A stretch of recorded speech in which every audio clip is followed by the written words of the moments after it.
ንጉሰይ ኩሉ ግዜ ሽሾ ሰራዊት ብደቡብ ክግስግስ ንሓወልቲ ጀጋንና ኸፍርስ ቅዱሳን ኣዴታት ከራኽስ ነበረ ክገብሮ ቋንቋ ባህሊ ሃይማኖት ክድምስስ እምቢ ንመግዛእቲ ዝበለ ጥይቱ ከኸልስ ጥፍኣትና ዓሊሙ በድራጋ ክትኩስ መንፈስና ክቆትሎ ሙቕ ቤትና ብሓዊ ኸናኽስ ኣባይታ ስዒሩ ጸጋ ቤትና ክወርስ ድንጋጸ ደይብሉ ጨካን ጸላኢና ብታንኪ ዝጭፍልቕ ዕሸላት ደቅና ብስልኪ ዝሓንቕ ንመንእስያትና ብሳንጃ ዝቖርጽ ኣጥባት ኣዴታትና ስሚ ኽንስነሶ ድርካቡ ማይና ሓዊ ኸቃጽሎ ፍርያት ጽግእና ተስፋ ንኽንቈርጽ ረዳኢ ስኢና ዓለም ብምልእታ ዓሚታቶ ዓይና ሽግርና በዚሑ ብጓሂ ኽንድነስ ስዕረትና ኣኺሉ ትፋእና ኽንልሕስ ተዓዊትና ኢሎም ክብሉ ፍንጭሕ ሕጉስ ወትሩ ብጌጋ ቐማሪ ኢትናቶም መሃንድስ እንተኾነ ንጉሰይ ኣብ ጭልግዕ ዕድመ ኸይነኣሰ ካፍቲ ዝኸፍአ ኸይመጽአ ዝበኣሰ ብረቱ ዓጢቑ ክፋለም ገስገሰ ንጥፍኣት ጸላእቱ ብረቂቕ ሃንደሰ ክፍለ ተፈሊና እንዳበለ መዝጉብልና ዕለት ብሓደ የለናን ካብዛ ሎሚ ምሸት ንፋስ ክቕይሮ ደሓንኩኑ ብጾት ይስዕበን ኣለኹ ንበዓል ኣስመረት ንበዓል ኣኽበረት ዕጥቃ ዓጣጢቓ ብረታን ጠልጢላ በጃ ህዝበይ ሃገረይ ክዋደቐ ኢላ ፈንጢሳቶም ከደት ብጉያ ብዝላ ዛህራውን ሰዓበት ሰዓቡኒ ኢላ ሓንሳብ ኣደ ሓንሳብ ሓፍቲ ሓንሳብ ኪዳን ሓንሳብ ብጸይቲ ዘይንውር ኣድራሻኣ ጫካታት በዓቲ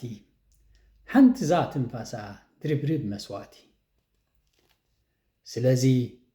ስለዚ ክሸይም ተኾይነ ንዓየ ዝሸይም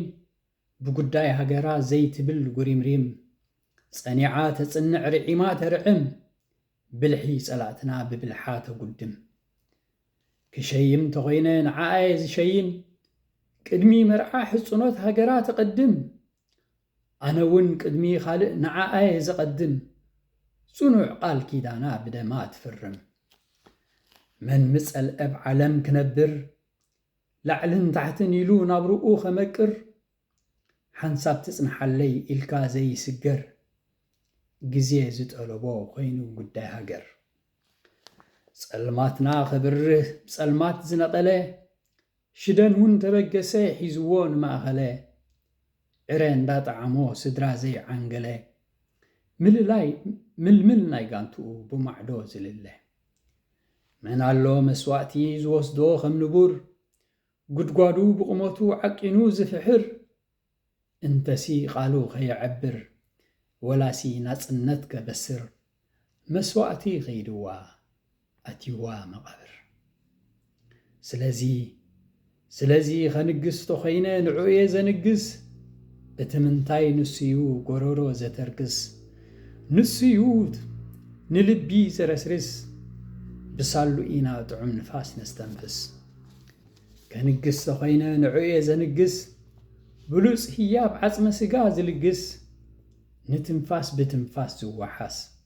ፍሉይ ፍጥረት ተምሳል ናይ ክርስቶስ ኣበደኒ ቓለይ ካልእ የለን ንጉስ ክፍተይለ ኣይብልን ጥልዕ ጉንብስ ሎሚ ይኹን ጽባሕ ንሳ ንግስቲ ንሱ ንጉስ ብረቂቕ ዝፈልጥዎ ናይ ዘባና ቕልስ ፍርያቱ ምቁር ከም መዓር ናይ ንህቢ ፈዳይ ሕነ ናይቲ ጉፉዕ ህዝቢ ምሩፅ መግቢ ታሪኹ መጋቢ ደረት ኣልቦ ዓቕሊ ናይ ዘባና ነቢ ደረት ኣልቦ ዓቕሊ ናይ ዘበና ነቢ ዘለዓለማዊ ክብርን መጎስን ንሰማዕታትና የቐኒለይ